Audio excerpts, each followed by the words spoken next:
going to start a very new topic, that is excretory system. So again, just the intro part. What is excretion? Excretion है क्या चीज? So I have written here to remove excretory products from body is known as excretion. अब question ये उठता है कि हमें इसकी जरूरत क्यों पड़ती है? तो एक वर्ड यूज करते हैं कि सेल्स के अंदर, बॉडी के सेल्स के अंदर, टिश्यूज के अंदर जो सेल्स हैं उनकी मेटाबॉलिक एक्टिविटीज में, मेटाबॉलिक एक्टिविटीज क्या कहलाती है? सारी लाइफ एक्टिविटीज को अगर क्लब कर दिया जाए तो उनको हम मेटाबॉलिक एक्टिविटीज कहते हैं. तो उनकी मेटाबॉलिक एक्टिविटीज में जितने भी वेस्ट प्रोडक्ट बनते हैं उन सबको हमें बॉडी से एलिमिनेट करना पड़ता है, बाहर करना पड़ता है, क्योंकि वो सब के सब टॉक्सिक हैं और इसको हम लोग कहते हैं excretion. Now what is the need of excretion? Body के सेल्स के अंदर हम एक्सक्रीटरी प्रोडक्ट्स को इकट्ठा करके नहीं रख सकते. क्यों? क्योंकि वो टॉक्सिक होती हैं, पहली बात. दूसरी बात, to maintain homeostasis, to maintain homeostasis, एक नया सा वर्ड, होम्योस्टेसिस. अब ये होम्योस्टेसिस की हिंदी क्या होती है? होम्यो का मतलब होता है सम और स्टेसिस का मतलब होता है स्थिति. यानी हमारे शरीर के हर एक सेल के अंदर एक फिक्स्ड एनवायरनमेंट है जिसमें ये पहले से फिक्स है कि उसमें कितना फूड मटेरियल होना चाहिए, कितना कार्बोहाइड्रेट होना चाहिए, कितना प्रोटीन होना चाहिए. अगर टॉक्सिक मटेरियल है तो पूरा तो एलिमिनेट नहीं हो सकता है एक बार में, तो उसकी भी कितनी मात्रा होनी चाहिए. उससे ज़्यादा हो जाए तो वो हमारे लिए हानिकारक है. तो इस सारी चीज़ों की स्थिति को, यानी बराबर तरीके से अंदर के एनवायरनमेंट को मेंटेन रखना, इसको हम कहते हैं समस्थिति. एंड इंग्लिश में इसके लिए वर्ड इस्तेमाल करते हैं homeostasis. So the correct sentence is to maintain the internal environment, to maintain the homeostasis of the cell, excretion is very much important. फिर आइए, कौन कौन से एक्सक्रीटरी सब्सटेंसेस हैं जिन्हें हमें अपनी बॉडी से एलिमिनेट करना होता है? तो सबसे पहले हम लोग लेते हैं नाइट्रोजनस मेटाबॉलिक वेस्ट. एक चीज याद रखेंगे कि बॉडी के अंदर नाइट्रोजनस मेटाबॉलिक वेस्ट को बनाने का जो सोर्स है वो है प्रोटीन. ये तो यूजफुल होता है. फिर ये इसमें ऐसा क्या हो गया जो हमें वेस्ट मटेरियल के फॉर्म में इसको जेनरेट होने के बाद बाहर निकालना पड़ा? हर एक सेल की जो रिक्वायरमेंट है वो प्रोटीन के लिए लिमिटेड है. प्रोटीन को डाइजेस्ट करने के बाद हम एमिनो एसिड बनाते हैं. यहाँ हम लिख लेते हैं, ये हमने लिखा एमिनो एसिड. डाइजेस्ट किया तो ये बनेगा. लेकिन इन एमिनो एसिड की नीड से एक्स्ट्रा, जरूरत से ज्यादा अगर ये एमिनो एसिड हैं तो इन्हें ब्रेक करना पड़ता है और बॉडी से बाहर निकाला जाता है, जिसको हम एक्सक्रीशन कहते हैं. तो इस एमिनो एसिड को ब्रेक करने के बाद जो प्रोडक्ट्स बनते हैं उनके कुछ नाम जानते हैं. सबसे पहले नाइट्रोजनस मेटाबॉलिक वेस्ट की ही बात कर रहे हैं, उसी का एक स्वरूप अमोनिया है ना. फॉर्मूला लिखेंगे तो आपका अमोनिया जो है वो ये बना. अमोनिया बहुत टॉक्सिक होता है, इतना टॉक्सिक, पानी में डिजोल्व होता है लेकिन इतना टॉक्सिक कि हम इसको अपनी बॉडी में इस फॉर्म में कभी नहीं रखते. अमोनिया हमें इस एमिनो एसिड से मिला, लेकिन हम अमोनिया को, इतना वो टॉक्सिक है पानी में डिजोल्व होने के बाद भी, कि हम अपनी बॉडी के अंदर नहीं रख सकते. तो अब दूसरा फॉर्म जो हमारी बॉडी में बनता है वो इस अमोनिया से बनेगा और हम वर्ड यूज करते हैं यूरिया. आपको सर्कुलेटरी सिस्टम में हेपेटिक पोर्टल सिस्टम पढ़ाते समय बताया था कि यूरिया को बनाने के लिए जो ऑर्गन है वो है लीवर. लीवर जो है वो यूरिया की सिंथेसिस करता है, ये बात याद रखनी है. दूसरी बात कि यूरिया बन कैसे रहा है? तो यूरिया बनाने के लिए हमने लिया अमोनिया के 2 मॉलिक्यूल, NH3, ये 2 लगा लिया. इसको हमने रिएक्शन कराया कार्बन डाइऑक्साइड से. एक मॉलिक्यूल हमें यूरिया का मिला, यानी हमें मिला NH2. ऐसे लिख लें तो शायद ज़्यादा क्लियर हो, क्योंकि नाइट्रोजन की वैलेंसी 3 होती है. एक मॉलिक्यूल लगाया हमने ये, और फिर उसके बाद अगला जो हमने लिखा वो हो गया NH2. इस कंपाउंड का नाम हो गया यूरिया और ये प्रोसेस चल रहा है लीवर के अंदर। अब ये ध्यान से देखेंगे तो हमारे पास अभी वाटर मॉलिक्यूल का कंपोनेंट बचा हुआ है, यानी एक वाटर मॉलिक्यूल हमने यहाँ निकाल दिया। नोटिस करें इस फॉर्मूले को जरा ध्यान से देखें। This urea is the waste material, excretory material in case of human के केस में हम इस यूरिया को बनाने का काम जिस ऑर्गन को दिया गया है, जिस ऑर्गन के पास है, वो हो गया लीवर। अब ये जो यूरिया है ये थोड़ा सा अमोनिया के कंपैरिजन में, एरो लगा लेते हैं, इसके पास यहीं पर थोड़ा लेस टॉक्सिक होती है, जरा सा लेस टॉक्सिक हो, यानी ये इतना ज़्यादा टॉक्सिक नहीं है जितना अमोनिया है, लेकिन ये भी वाटर में सॉल्युबल होता है। इसीलिए हमारे एक्सक्रीटरी सिस्टम में चीज़ों को जो कि वेस्ट प्रोडक्ट हैं, जो एक्सक्रीटरी प्रोडक्ट हैं, फिल्टर आउट करने के लिए वाटर के मीडियम की जरूरत पड़ती है। तो हमारा जो मेन सोर्स है, हमारा जो मेन एक्सक्रीटरी प्रोडक्ट है वो हो गया यूरिया। अगला चलते हैं यूरिक एसिड।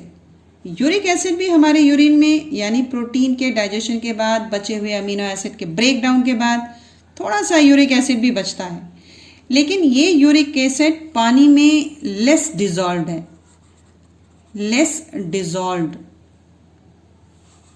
और ये लेस डिजॉल्व कंडीशन हमारी यूरिन में इसकी मात्रा भी बहुत कम है, हमारे बॉडी सेल्स में भी इसकी मात्रा बहुत कम है। यूरिक एसिड बढ़ता है तो ये हमारे जॉइंट्स में एक्यूमुलेट हो जाता है, जिसको हम गाउट डिजीज के नाम से जानते हैं।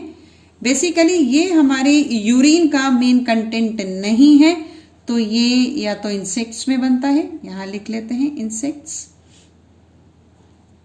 या बर्ड्स में भी पाया जाता है, रेप्टाइल्स में भी पाया जाता है। तो ये हो गया यूरिक एसिड। यानी हमें 3 तरीके के नाइट्रोजनस मिले, mainly ammonia, urea, uric acid, और हमारे यूरिन का जो मेन कंपोनेंट है वो हो गया यूरिया। अगला एक्सक्रीटरी सब्सटेंस आइए, कार्बन डाइऑक्साइड। अगर इसको और वाटर, अगर हम इसको ढूंढें यानी फाइंड आउट करें कि कहाँ बन रहा है, तो ये रेस्पिरेशन का प्रोडक्ट है, यानी C6H12O6 लिखते हैं हम लोग, यहाँ 6O2 लगाते हैं। रेस्पिरेशन में ऑक्सीजन यूज करेंगे तो यहाँ बनने के बाद क्या बना, 6CO2 प्लस 6H2O। डेफिनेटली आप 38 ATP शायद पहले पढ़ चुके हैं, पर यहाँ मुद्दा ये है एक्सक्रीटरी प्रोडक्ट। पर ये कार्बन डाइऑक्साइड हमारे शरीर से बाहर एलिमिनेट होने के लिए जो ऑर्गन लेता है, उस ऑर्गन के लिए वर्ड है लंग्स, यानी ये लंग्स से के थ्रू या लंग्स में जाकर के डिफ्यूज होकर के हमारी नाक के थ्रू बाहर आ जाता है।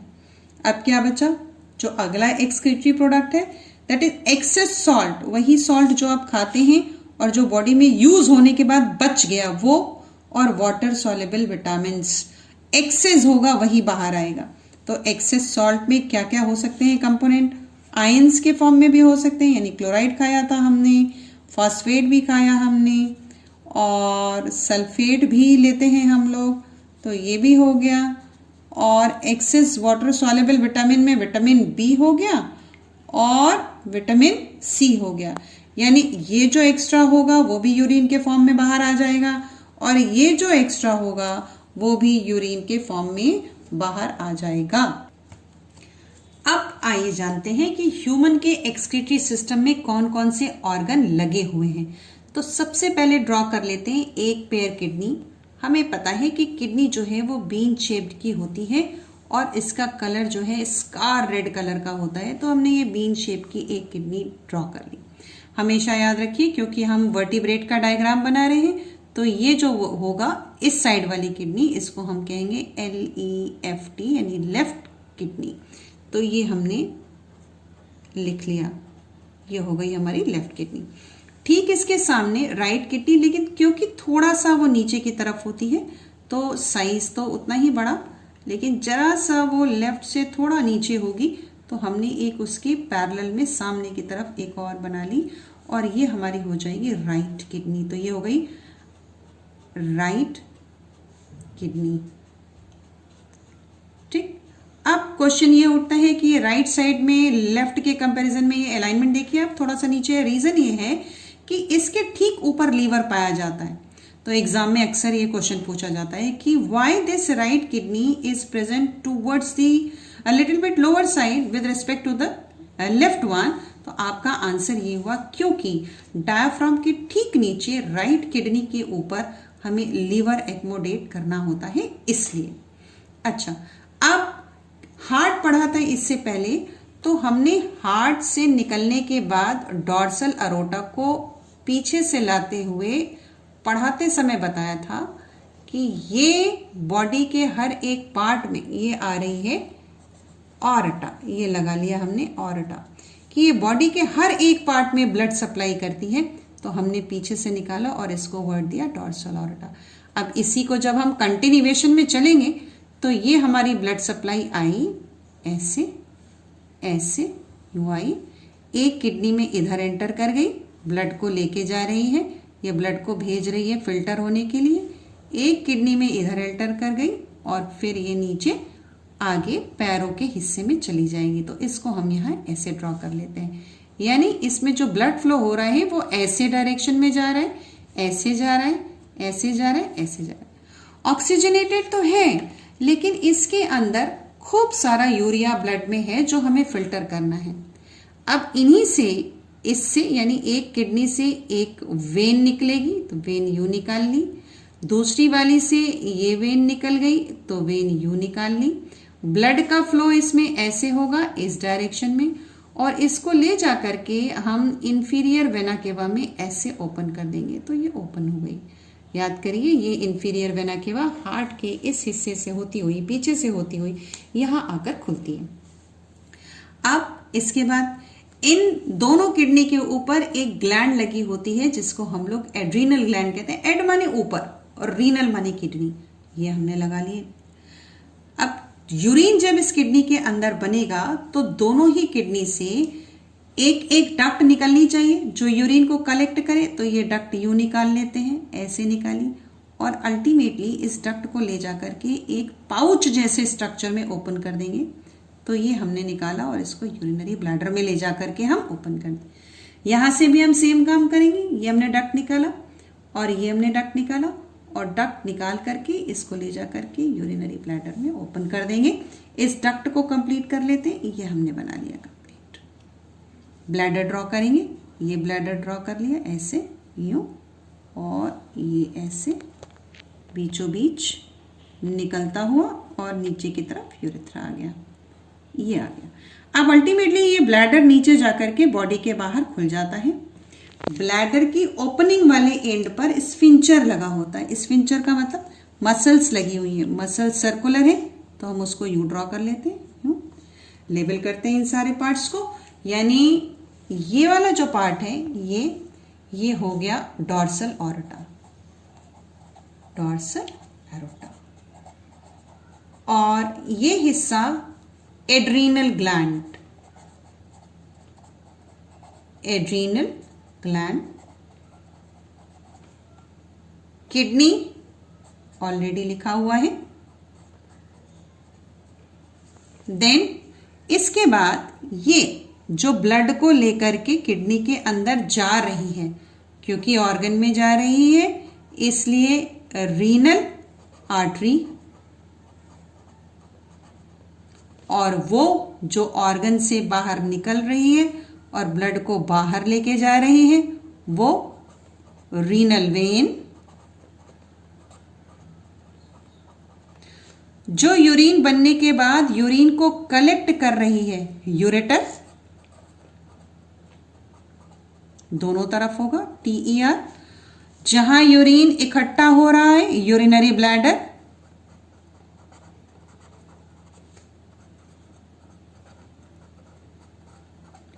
और जहां से यूरिन बाहर आएगा उस ओपनिंग का नाम यूरेथ्रा, और जो मसल्स उसको गार्ड कर रही हैं स्फिंक्टर।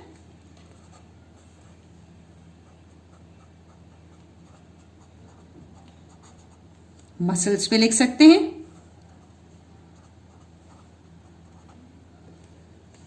अब दोनों तरफ से, यानी ये रीनल वेन ये और ये रीनल वेन ये जहां खुल रही है, यानी इसको हार्ट के जिस हिस्से में जाकर खुलना चाहिए ये कंटिन्यूएशन में जाके यहां ओपन हो जाएगी, तो इसको हम लोग कहेंगे इंफीरियर